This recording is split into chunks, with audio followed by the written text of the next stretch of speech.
What's up, everybody? I am your host, Elijah, aka Loco Lizardman, and today I have a review-vaganza for you. 5 more games I have beaten this year.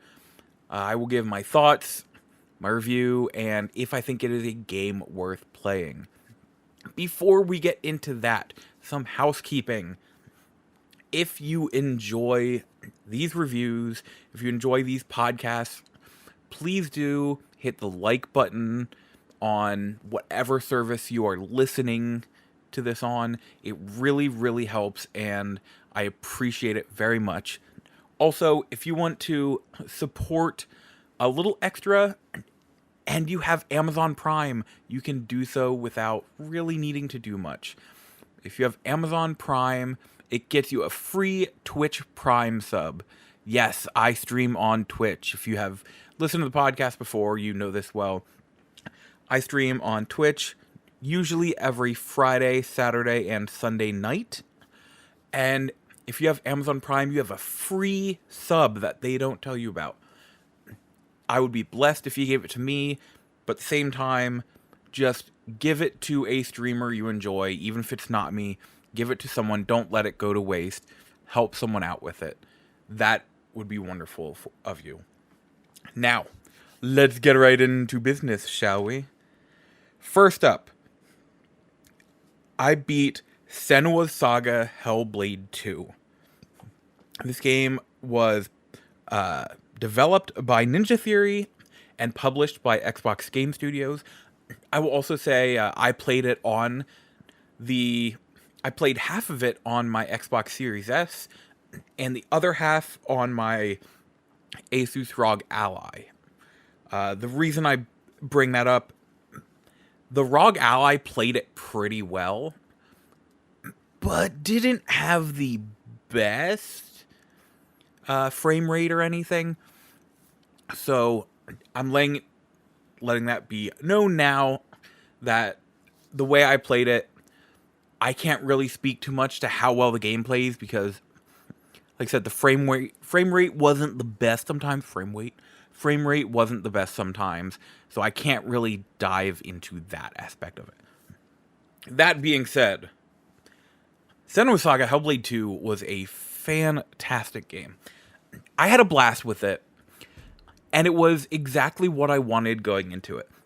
By the time I got around to playing it, I heard many things, good and, I'm not going to say bad, but just not as good. So I was excited to dig into it myself and see what I thought. First, the story. The story was good. I'm not going to say great. Coming back after a little time off, I did kind of somewhat forget what I was doing in it. But then, I picked it up somewhat quickly and got back on board with it. Like I said, it's good, not great. It is the story of Senua and going to help her people. It's hard for me to really say much because I know it's based on lore from, I don't want to say where because I don't want to mess it up, but it is based on lore from a region, and I think that it makes it a little taller than life, if that makes sense, to where at some points I'm like, okay, I'm not sure, but okay. It never lost me. That is the best way I'll put it. There were times where I loved it, but I can safely say it never lost me. And I think that is pretty great. The gameplay is very light in the game, I'll say. You have combat, and you have, dodging and light attacks and heavy attacks. And there's an attack that I cannot remember exactly what it's called, but it's still like special attack, slow down time, and get some good hits in. But there isn't a whole lot to combat. That being said, I do really enjoy it because it feels almost like a rhythm game. You you have to get into the rhythm of the combat, into the rhythm of the way the enemy attacks. Do that, and it is a beautiful dance in how it's done. The combat may not be deep, but it is satisfying. It is fleshed out enough to feel good. And by the time I got done with the game, I'm like, ooh, I want some more of this combat. It resonated with me. Other than the combat, though, there were some puzzles. I am not very good at puzzles. I love survival horror games. Oftentimes, I need a guide because the puzzles can be a little much. The puzzles in this game never felt too hard.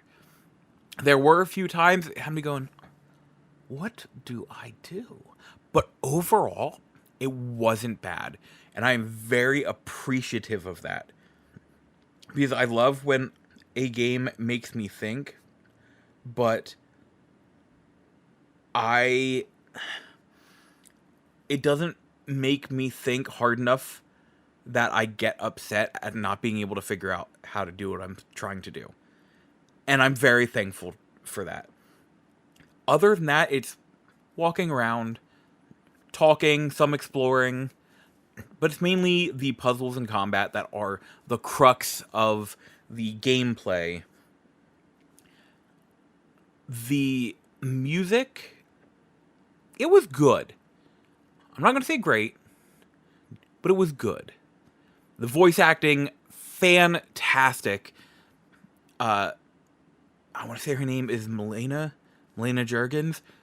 Again, did incredible as Senua. I really loved oh, no, you know what? I gotta give the music props. Because there were times the music went hard. And I loved it. There were times when it was just kind of there. But there were times it went hard. And it was great. Overall, I really had a good time with Senua Saga. I'm glad I played it. And I enjoyed it enough that when it comes to the PlayStation, which, let's be real, you know it's going to. When it does, I will happily play it on there again. And, go for trophies or that. I had a very good time with it. And I will happily return. Next up, we have a game that I played at PAX East last year? I want to say last year. Called Rift of the Necrodancer. This game was developed by Brace Yourself Games and published by Clay Publishing? I apologize. I've never known exactly how to say it. Rift of the Necrodancer is set in the world of Crypt of the Necrodancer and Cadence of Hyrule, which is the Nintendo version of it. And it is basically a full-fledged rhythm game. It has the note chart where you hit left, right, up, or if you want to hit all three at the same time, you press down. You can do it on the D-pad or the face buttons also work, which is, I'm always so thankful when they do that. But it takes it in a different direction, where instead of just notes coming down, it's enemies. There are multiple different enemy types, like the skeletons, I'm going to call them slimes. I don't really know. The skulls, the speedy enemy. Again, I don't really know the enemy names. I apologize about that. But each one has its own different, we'll say, attack pattern. Like the green slimes and the skeletons just kind of move to the beat.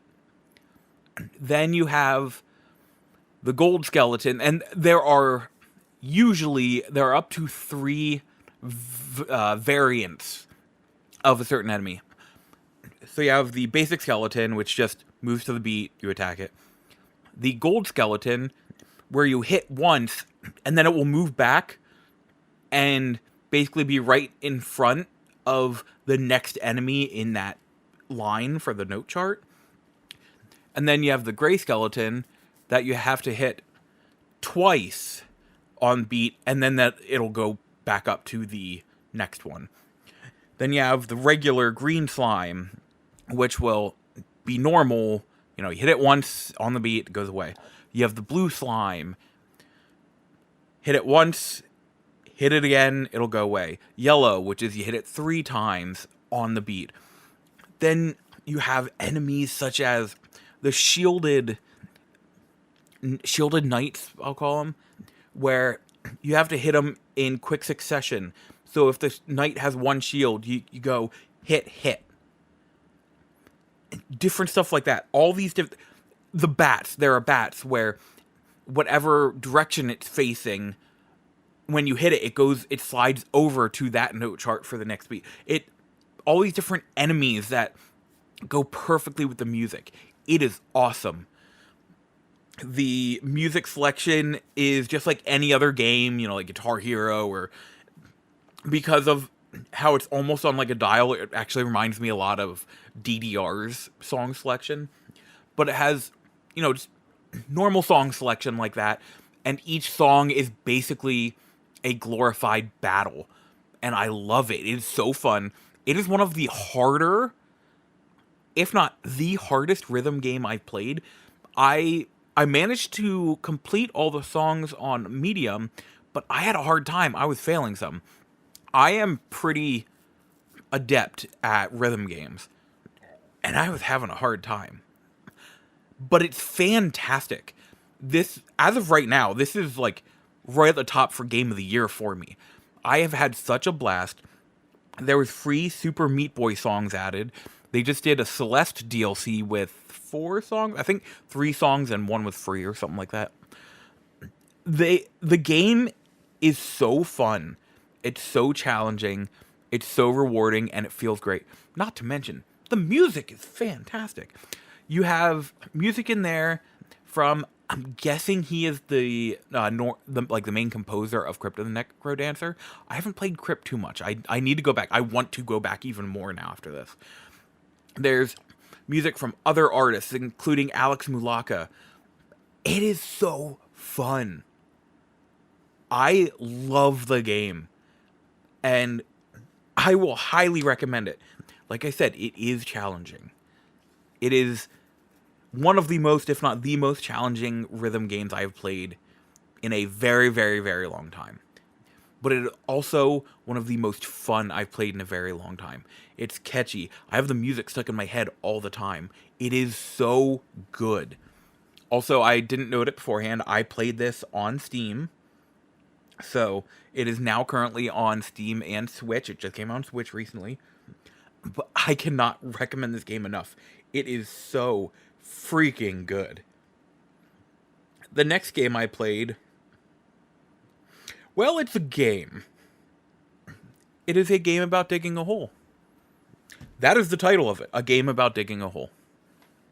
Developed by Cyberwave and published by Roca Boutique. I played it on Steam, which I think PC is the only place to get the game right now.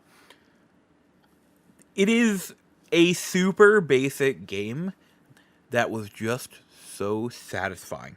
You know how you have those times where you just want a game that just feels good or is just relaxing? That's what a game about digging a hole is. Essentially, the story, if you want to call it that, is you buy this house from a flyer that says, hey, there's gold in the backyard of this house. All right, there you go. And it has you start up in the backyard, and you walk a little bit, and there's an X in the middle of the yard. You have an electronic shovel that you dig a little bit, and you'll find rocks and stuff like that. And at the beginning, you can only hold like 2 or 3 items max. I forget what it is. You can hold 2 or 3 items max, and the battery on your shovel needs charged. Well, if you don't charge it and the battery runs out, it explodes and you like lose whatever inventory you have on you. But what you do is you take these rocks that you're finding, and maybe you find coal or something, and you take it into your shed where you sell it, and you use that money to both recharge the battery, but also you can upgrade the battery life, you can upgrade the shovel size, and you can upgrade your jetpack. What the jetpack does is, for when you're digging the hole and you get too far in, use the jetpack to get out. But then, as you dig down deeper, you're upgrading the shovel, the battery, the jetpack.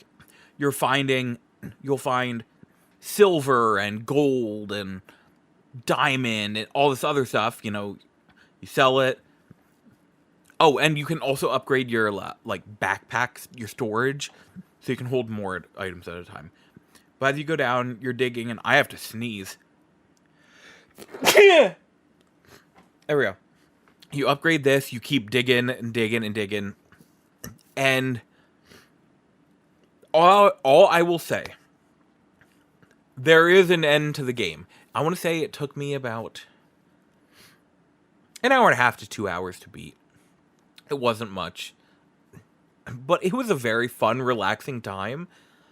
That's why it's almost hard for me to adequately review a game like this, especially compared next to something like Senua Saga or Rift of the Necrodancer, because it is a smaller experience.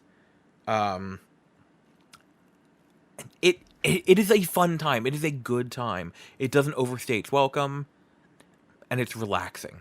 And that's why, if that's what you're looking for, the game, I believe, is only on PC right now. But if it ever does come to console, which I hope it does, I will absolutely go for the Platinum Trophy, because I enjoyed the game that much. Now, the next game I played, this is another one that's also hard for me to quantify in a long form review like the others, because it is another, I'll say, cozy game called Spilled. And it is developed and published by, and I apologize if I pronounced the name wrong, Lente, solo dev. It was another game I beat in about an hour and a half roughly. And it is a very relaxing game, kind of same general idea as a game about digging a hole, where this boat has come through and polluted a bunch of water in this area, oil spills and the like. And you start with a little boat, cleaning up the oil. You take the oil to the recycler. The recycler gives you money, and you can upgrade the, I don't know what to call it, the front scoop. Makes it wider so you can bring in more oil. You can upgrade the oil canister on the back of your boat to hold more at a time. And you can upgrade the, I am really blanking on the propeller. Yeah, the propeller, the turbine. The thing that spins, the propeller. You can upgrade the propeller so you can move faster. There's not too much to the game. It is just cleaning the water of oil. Occasionally you do a quest, essentially, to return an item somewhere to get some more extra coin, pick up barrels off the bottom of the ocean, stuff like that.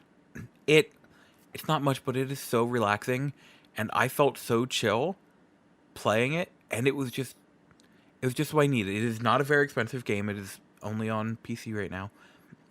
but I had a good time, and it was relaxing, and it was one of those just palate cleanser games. And if that's something you're looking for, I highly recommend this. I'm trying to think if there's really much more to say about it. It's not a very big game, but it was relaxing. The last game that I have on my list that I have beaten to talk about, Ninja Gaiden 2 Black. Developed and published by Koei Tecmo Games. And I am a Koei Tecmo fan. I will put that right out there.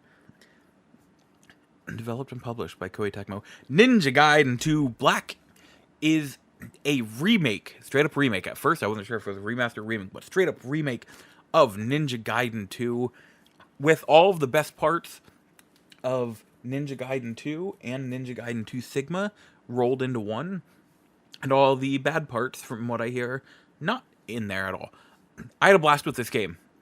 It is challenging, but it is super fun. And I had such a blast playing through it that I beat it. And I did it on the easiest difficulty. I'm not very good at the games. I just like playing them. I beat it, and I immediately started it up again on the next difficulty. Because it's fun. Story-wise, it is hard to describe. Demon comes, takes person, Ryu goes to get him back. Yeah, that's about it.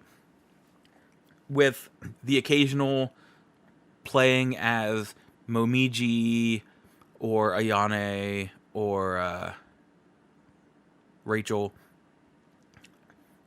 It is occasionally, very, very rarely. Do you even play as Ayane in the story? I don't remember. It's just in tag battle. But it is a very fun time. Some of the extras the game has is it has tag battle, which is you choose 2 characters of the 4 I just mentioned. You choose 2 characters and destroy a set number of enemies, complete the mission. It can get rather hard. Out of curiosity, I just tried the hardest one, and I die very fast. Because I'm not great. But it is a very fun time, and if you go in knowing what you're getting into, I think it is well worth playing. What I mean by that is, if you go in knowing it is a very hard, challenging game, you can play it on the easiest difficulty, like I did, and I still had a hard time with the final boss. And I know it's only going to get worse as I go up in difficulty. That being said, I'm a lot better now than when I started, so I'm proud of myself. But yeah, it is a great game. It is one of those where it is well worth, like, if you can go back and play the original or the remake. The remake has done enough that I think it is worth playing over the original, even giving you can probably get the original for a lot cheaper. I think it is worth the price and upgrade for the black version of it. I also want to add, going back, those are all the reviews I have for you today, but going back to Rift of the Necrodancer, one thing I forgot to mention, the game also has mini games that are like just little rhythm mini games. It has boss battles, which are really fun, where it's like you do certain moves that it shows you on screen to essentially block or dodge their attacks, and then you can do some moves to attack them. Little mini things like that. It makes Rift of the Necrodancer so much better. Just adding to more reasons to absolutely love that game. But that is all the reviews I have for you today. There is a new episode, a new, like, normal episode of the podcast coming soon. Be on the lookout for that. And until next time, good night, listener. Good night.